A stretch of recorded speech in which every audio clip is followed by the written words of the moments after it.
So a verb that has more than one word is something that we call a verb phrase. Phrase meaning more than one word.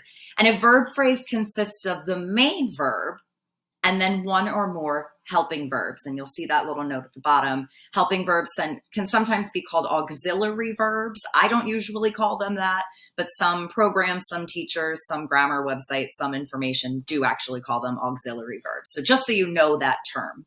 So if we look at certain verb phrases, you'll realize you use verb phrases probably more often than you just use a standalone verb. So for instance, I will be taking a tour of the city. Our main verb in that phrase is taking. That's our main action. That's what the sentence is about. What are you doing while I'm taking this tour? But the helping verbs give us an idea of when this is going to happen. So when is will be taking going to happen? Well, it's going to happen in the future. It's something I'm going to do. I will be doing this thing. So our main verb is taking, and then will and be are helping verbs for this verb phrase. Same thing with the next sentence. We have been swimming all day. Our main verb is swimming. Have been are helping verbs, and they are giving us an idea of tense. When have we been swimming?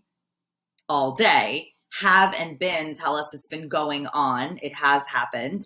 Maybe it's over now. Maybe it's still going on, but it's been happening all day long. So even if we didn't have all day in that sentence, if I just said we have been swimming, you would know that that's something that was happening. I should have been reading of mice and men. So reading's our main verb there. Should have been are helping verbs. A verb phrase can be up to 4 words. So we've got that same have been, but now we have the word should added there.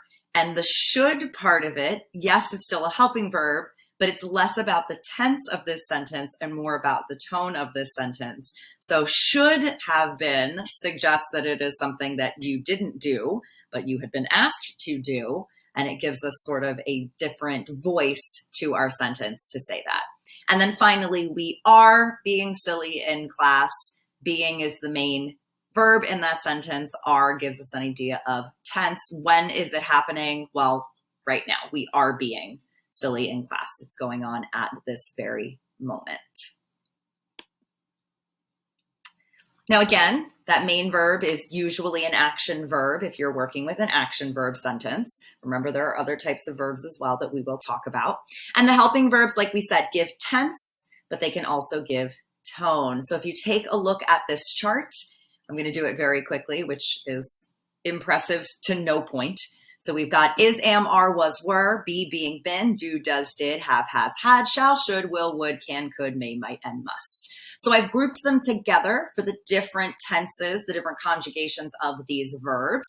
So we've got those different forms of the verb to be, is, she is, am, I am, are, they are, was and were, same idea, just a different tense. Be, being, and been gives us some of that present tense. And then we've got things like shall and should, which help with tone. You've got may, might, must. Those are also tone, as well as tense. If you might do something, you haven't done it yet. It might happen in the future. It might not. So you can play around with these different helping verbs and see what they do for a sentence that you're working with.